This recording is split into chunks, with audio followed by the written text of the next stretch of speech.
The Supreme Court is on the cusp of a decision on mifepristone, the abortion pill, and here's what you need to know. Right after the Dobbs decision was issued, anti-abortion zealots got to work trying to fund a lawsuit with the help of right-wing billionaires in order to attack the availability of mifepristone, which is used in nearly 2/3 of abortions in America. The case was brought by a group calling itself the Alliance for Hippocratic Medicine, which is a sort of umbrella group for anti-abortion organizations. They filed in Amarillo, Texas. Why Amarillo? So that they could get the case before the only federal judge sitting in that city, Judge Matthew Kacsmaryk, who was put on that court by Donald Trump. What they're doing is judge shopping for any sort of decision that they want. And Kacsmaryk delivered. So the US government had to appeal that case to the Fifth Circuit.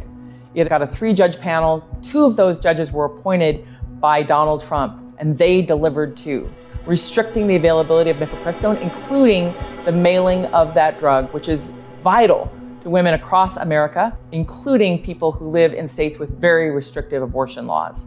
The Biden administration was then forced to ask the US Supreme Court to weigh in, and the court put a pause on that ruling while it considers the case. Now, what's at stake? First of all, if the court affirms that decision, it will restrict access to the abortion pill by mail, which would have a devastating effect to people across the country who live in states with significant restrictions. It could also withdraw the approval of that drug, which has been on the market for more than 2 decades in the United States.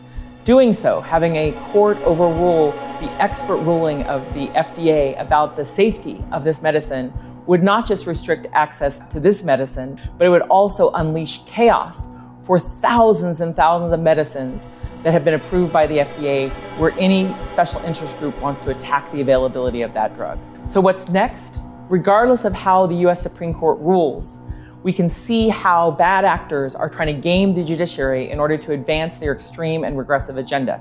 Listen to and follow Grave Injustice for more on the consequential cases coming out of this US Supreme Court.